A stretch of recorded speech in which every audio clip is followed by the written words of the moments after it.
माझे नाव रुपेश राजकुमार नाईक। मी आज गुरुपौर्णिमा आहे। गुरुपौर्णिमा मी तुम्हाला एक गोष्ट सांगणार आहे, ती तुम्ही शांततेने ऐकायची अशी माझी नम्र विनंती आहे। गोष्टीचे नाव गुरु द्रोणाचार्य आणि त्यांचा शिष्य। गुरु द्रोणाचार्य अरण्यात चालले होते कौरवांसंग आणि पांडवांसंग। कुठून तरी तिथं एक कुत्रा आला आणि मग सरी बाण आले आणि ते बाण त्या कुत्र्याच्या तोंडात गेले।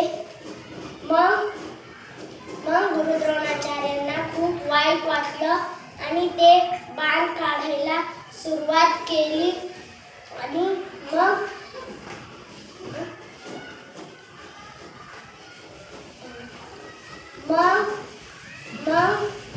त्यांच्या लक्षात आलं की त्या कुत्र्याला बाण लागले, पण त्याला इजा सुद्धा झाली नाही। पण ते विचार करायला लागले की ही धनुर्विद्या कोणाला येत आहे। मग ते तिथून पुढे चालायला लागले आणि मग तिथं एक यूर आला आणि त्या यूरने सहज त्याचा गुरु द्रोणाचार्यांचा नमस्कार केला आणि मग गुरु द्रोणाचार्य म्हणाले, तू कोण आहे? मग तो वीर म्हणाला, मी एकलव्य। मग गुरु द्रोणाचार्य म्हणाले, हे बाण तूच मारले का? मग तो एकलव्य म्हणाला, हा मीच हे बाण मारले, पण तुला ही एवढी छान धनुर्विद्या कोणी शिकवली? मग एकलव्य म्हणाला, ही धनुर्विद्या मी तुमच्याकडूनच शिकलो, पण तू तर माझ्याकडे कधीच नाही आला।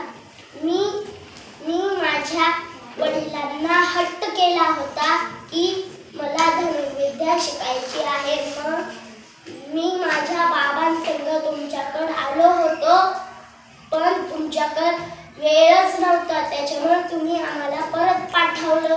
मग मला धनुर्विद्या शिकायची होती तुमच्याकडूनच। मग मी एक तुमची मूर्ती बनवली आणि ती झाडाखाली ठेवली आणि धनुर्विद्या शिकायचा प्रयत्न केला। जर माझ्याकडून काही चुकलं तर मी त्या मूर्तीला विचारायचो।